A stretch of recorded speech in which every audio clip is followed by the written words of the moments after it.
Good morning, everybody, and welcome once again to the Taste of Home Cooking School, brought to you by the Monadnock Broadcasting Group. We remind you again, if you're hungry, there's food in the hall here in the cafeteria, as well as the Taste of Thai, which is right out back. We sampled some of that earlier. It's delicious. We're going to begin in just a minute here with a couple of three cooking demonstrations with Chef Luca from Luca's Mediterranean Cafe. If you want to join us back here, we're going to begin in just a moment.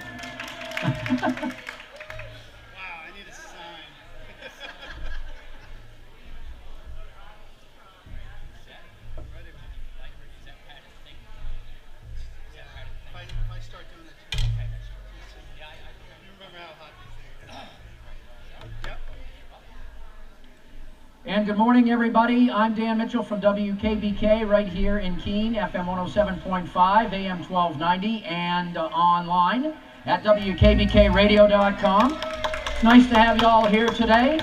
For those of you who tune in on Thursday mornings at 9 o'clock, you can catch our cooking program. We do a lot of specialty programs throughout the course of the week and on weekends.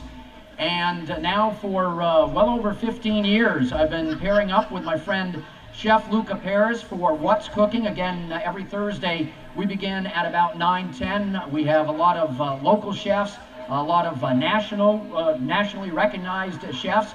Sometimes it's just Luca and myself. We always have a lot of fun, and hopefully you enjoy the program and you learn a lot about cooking. I think you're going to learn a lot about cooking this morning. Later on, of course, this afternoon, Chef Amy, who we had on the program last week, is wonderful. You're going to enjoy the Taste of Home Cooking School. If you haven't bought tickets yet, there are still tickets available. And right now, between now and noon, we're going to do about 3 cooking demonstrations. We hope that while you're walking around today, you stop by between now and noontime to watch us do that. Without further ado, I'd like to introduce the owner of Luca's Mediterranean Cafe, and next door the market at Luca's, Luca Perez. Hey everybody, how you doing today? All right, so if you're walking around right now, come on down this way. We're going to be doing a little cooking demo. First things first, if you haven't been to my restaurant, check it out. You have to get that plug in there, or else my wife doesn't let me come to these events. So thanks, Danny, for doing that. He's not lying. It's true. It's true. We're going to be doing 3 demos. The first one we're going to start off is a pasta dish with beef tenderloin tips, mushrooms, and a Madeira wine sauce. But more importantly, for the last 15, 16 years, Danny and I have been doing this together. Every time we go out at a live event, I try to have him help me, but he has to hold on to this microphone. So today we've decided that we're going to enlist the help of someone out there ready to do that. And Danny's going to make that choice for me about who it is, because usually when I choose, it always goes awry. So anyway, we're gonna do that. We're gonna need one of you to come up here and help me. I have your own station. Who likes to cook out there? A lot of you like to cook? Good. If you like to cook, get ready, because one of you might be coming up here. You look scared. She's starting to hide. Are you a little nervous, right? You're hiding? All right. It'll be worth your while, trust me. Yeah, well, for us. So, Dan, you want to find somebody for me? How about right here? Right there? Yeah. Awesome. She seemed enthusiastic. She Come gave on. us a wave. Yeah. Come on up. Now, your first hurdle is making it up there. All right. Great job. All right, come on over here. You're going to stand by Danny. What's your name? Amanda. Hi, Amanda. Hi. How are you? Good, thank you. How old are you?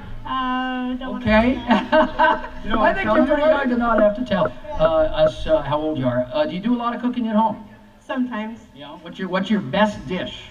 Spaghetti. Is it like jar sauce and that sort of thing? Yeah. Okay. Nothing wrong with that, right? Nothing wrong with that. Wow. Are you ready to cook? Sure. Okay. Awesome. All right. Now, you notice I wear a chef hat. It's a pretty cool one.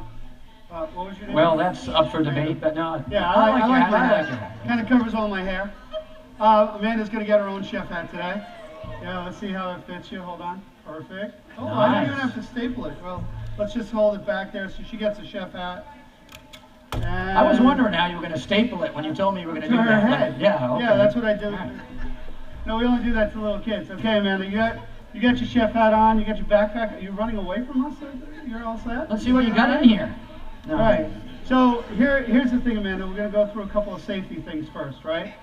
Look out in the audience, and there's probably a camera around somewhere. You're going to repeat after me.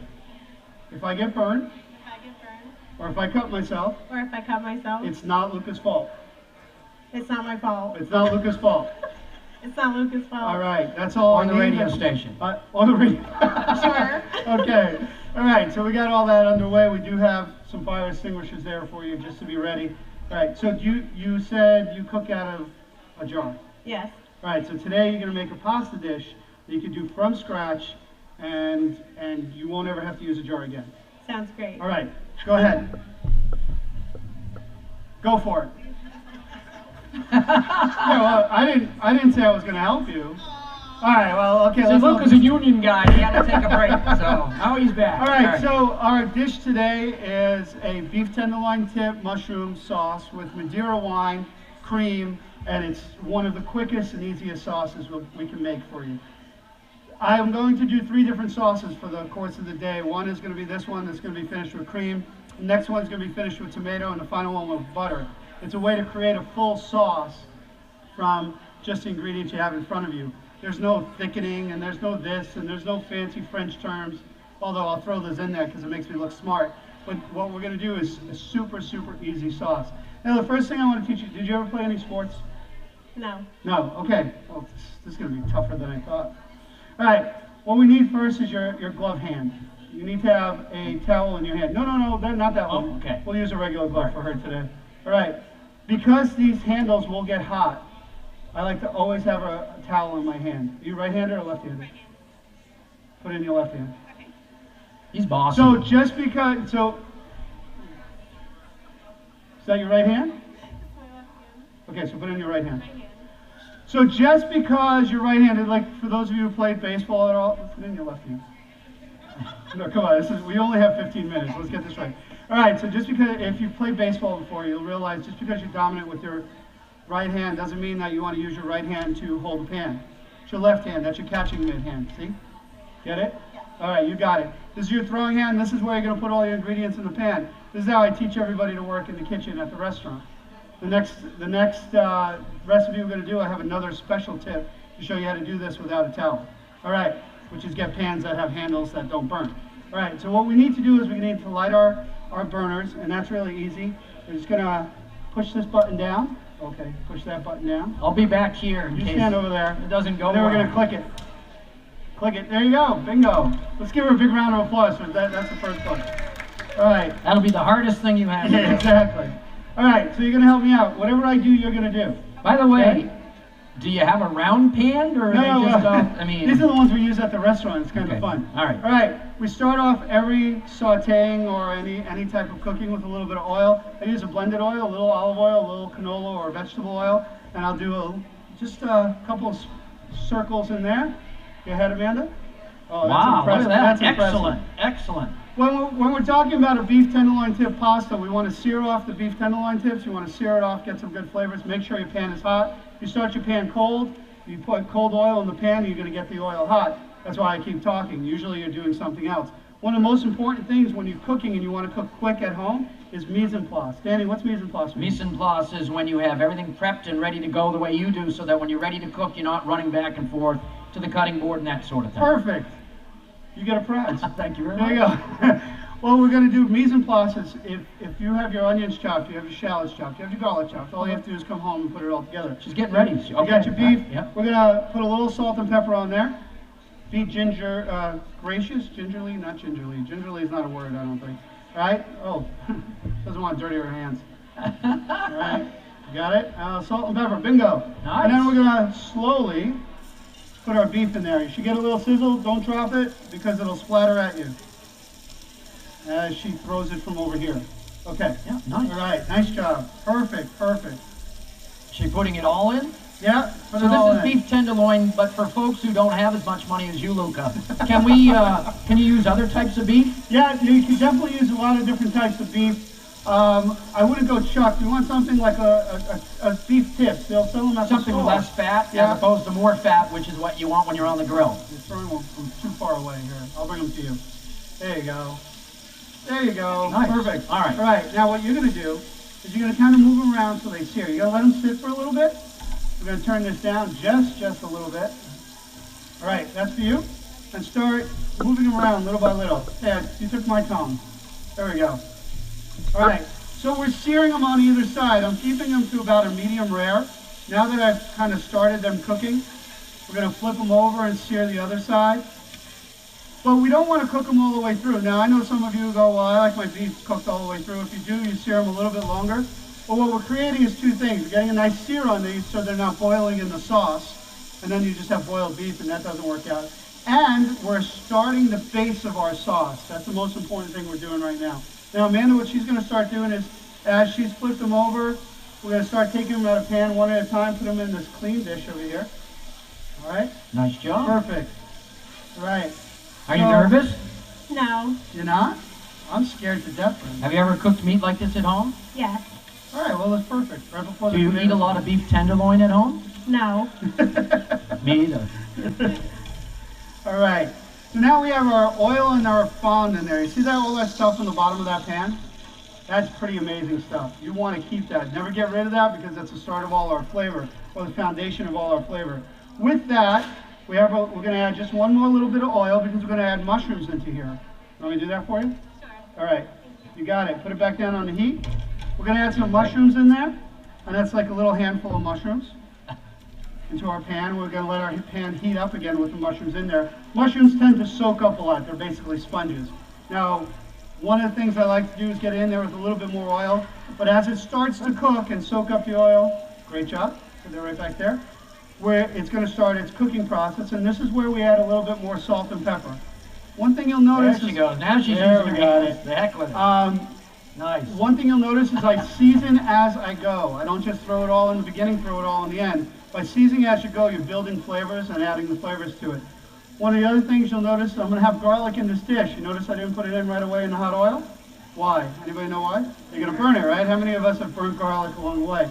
Well, we take some shallots. I love shallots. And we take some garlic. And Amanda's going to take some shallots and garlic, and I just put it in the top of the pan.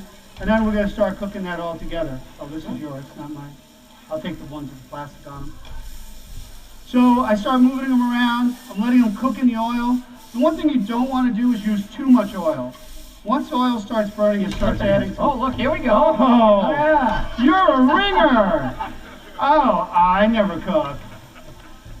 Apparently you've done That this. was really good. You're impressive. I practiced You own your own every time. restaurant? No. Okay, do you want one? No? All right. All right, so we have our garlic and our shallots cooking in there as she kind of shows me up. There we go. Good job. As I'm throwing stuff, everything's in her pan. I'm going to add a little bit of chicken stock to this. I want a scoop of chicken stock. It fortifies flavor. If you can make your own chicken stock, that's absolutely wonderful. And then we're going to add some Madeira wine. Now, I'm going to do this part for you, all right? Because my insurance doesn't cover you getting burning up. All right, the way to do this correctly, all right, if you're doing this at home, here's the disclaimer part. The way to do this correctly is any type of fortified wine is very flammable. If I pour it in and I tilt it, I'm going to create a flame. I do wine in the pan, nice and hot. You already start seeing it come down. Give it a second, go straight down onto the flame and let it reduce from there. Do not, and I mean do not, do this. All right, so then. And that was a light one, trust me. Don't tilt it into the flame. We need one more thing in my little bag of goodies. We need our sauce, our finishing sauces right there. So in our pans, in both of our pans, we have the mushrooms, shallots, garlic. We have the fond of the beef, right? We added some chicken stock, or you could add beef stock and something strong. Gives it some nice backbone. And we added our Madeira wine, and we have all our flavors right there. Now we want to bring this whole sauce together. There's a couple ways to do it. We'll show you at the end on the last segment. We'll show you how to do one with a butter sauce finish. You can do that for here too. But I love using cream sauces because they're so easy. Now, if you do cream sauces every night, you're going to be visiting the doctor quicker than you think, all right? But if you do them every once in a while, you're going to get, if you could open a cream. So you use a heavy cream, right? You shouldn't, Right. or you shouldn't try to use milk or No. something that has less fat content, One right? thing about the heavy cream is, we talk about this, 36% fat or higher. You can buy heavy whipping cream, heavy cream, they're exactly the same. Heavy whipping cream has like one little thing in it. It's supposed to hold the peaks a little bit longer. Really doesn't matter, they kind of work the same. We learned that on America's Test Kitchen one time. And then we just put it in there. Now, for those of you who can see, it just looks like a little watery mess, right? Yeah? We're going to put it on the stove, or on the stove top. You put yours in. This is great, because she's got her mushroom al sec, which is we've dried out a lot of the wine. A little more? A little bit more. A little more.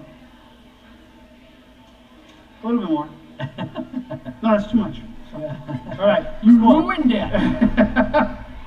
All right, so we're going to let it cook down. Now, the way it works, and I love to show you, kind of talk this through on everything, is that she's doing a great job, right? All right, let's give her a big round of applause right now. We're going to have to do that again, too. I love your hat, by the way. As it's reducing, there's this fat to water content or fat to liquid content that we have to kind of reduce the sauce into. The way heavy cream is right now, it has a lot of liquid, it has more liquid than it does fat. Once you get the combination together, let's put it this way. Let's say the three of us were at a club dancing. Come on, dance. Dance. Danny, dance. Three of us at a club dancing. I don't dance. Right now, this is not really a good cohesion, right? Because it's two guys, one girl, it doesn't really work out. We have to evaporate some of the liquid off. So that way, when we're dancing on the dance floor, we look normal now. Come on. See? It works, right? So when you're evaporating the liquid off, what you're doing is a combination of ingredients now becomes a nice cohesion or an emulsification. In that case, that's what's happening now to both of our sauces. They're getting thicker as we go because we're evaporating some of our liquid away. And I know sometimes that you worry about them breaking chowders and cream sauces, but cream doesn't really break, right? Heavy cream won't break. Right. Milk will break, and then because most of the time when you're doing one of those chowders or in a lot of cases fettuccine alfredo, you'll do a roux first, add cream to it. Don't do that. Just buy the heavy cream. It'll never break, and it's so much better and it's quicker. You can do an alfredo sauce within minutes. Actually, the amount of time it took us to create this sauce was definitely just minutes. Now, at the same time that you're making the sauce, you're boiling your pasta. And since we don't have that in our budget to have a place to boil our pasta, we have it already pre-cooked. We're added to it. By adding your pasta to this sauce, the starch is also going to help thicken the sauce. And then we're going to add our beef back into our sauce, right? And we're going to flip it a little bit. We're going to get the sauce and the cream around the... Keep going, Amanda. Come on. You'll get there, Amanda. Get some air into that. Come on. All right. There you go. Nice. Oh, nice. You did it. Yeah. If you can't do it that way, you just take it and keep kind of tossing it in. Really, it's important. One of the things that's most important when you're creating any type of pasta sauce, you toss your pasta into the sauce and then serve. You don't pour your sauce over the pasta and then serve. My mom will get mad at you if you invite her over to the house. Just don't invite her over to the house and you'll be fine, okay? You can do whatever you want. Little fresh parsley to finish right there. Way up high. Way Oh, up high. that is beautiful. Nice. All right, and that's our first dish. It's beef tenderloin tips, mushrooms, shallots, garlic, rigatoni. Let's give it up for Amanda, everybody. Everybody, Amanda. All right, before Amanda goes away, let's shut off our burners so we don't burn this so people can taste some of that. I got a couple of things for her, all right? Since these shows are all about me, I have a DVD from 2003. A lot more hair, a lot less Luca. There you go. It works great if your couch is not level. Just put it underneath. It's a great leveling device. There's another picture of me. There you go. You can always keep that on your refrigerator, please, and Facebook me. And you get a gift certificate for $25 to guess whose restaurant? Oh my gosh, my name again. There you go. And you get to keep the hat, Amanda. All right, great job. Thank you very much. Amanda. You did awesome. All right. We're going to have another demonstration in just a few minutes. So we have still a shrimp dish and a fish dish. And a fish dish. We also are going to have some samples. Crystal's back here. She's going to scoop some of this up. We'll do our next demonstration in about 10 minutes. But if you want to try some of what we just made, come on up here, talk to Luca for a little bit, and we'll scoop some of this out for you. And again, our next demonstration in about 10 minutes. Everybody, Chef Luca. Thank you, guys. I do want to mention real quick while you're walking around, you see this big smoker over here? I also do something that's really important and dear to me. We give out a scholarship every year to the Culinary Journey Scholarship Fund. We give a student that's going into culinary arts a scholarship right here at the Career Center. We've raised money every year since 2003. Cookbooks, those video cookbooks, I've done other things. And we have a Taste of Top Chef competition going on between the firefighters and the police department on November 10th. We are doing raffle tickets for that day too. That smoker was donated by Monadnock Flooring and Outdoor Living. That plus dinner for 8 at your house from 2 of the Top Chef competition winners. We also have a night in and a night out donated by a lot of people. We are trying to raise a lot of money to put some kids, give some kids their chance through scholarships. If you do want to do these are books of 7 for $10. Feel free to come see me about that. I will be promoting it all day because it's really special to me. In the meantime, we have food coming. I'll answer any questions while I take my mic off too. And thank you for watching, and thanks again, Amanda, for being the first one there. All right, don't go away. Come on, try and taste some.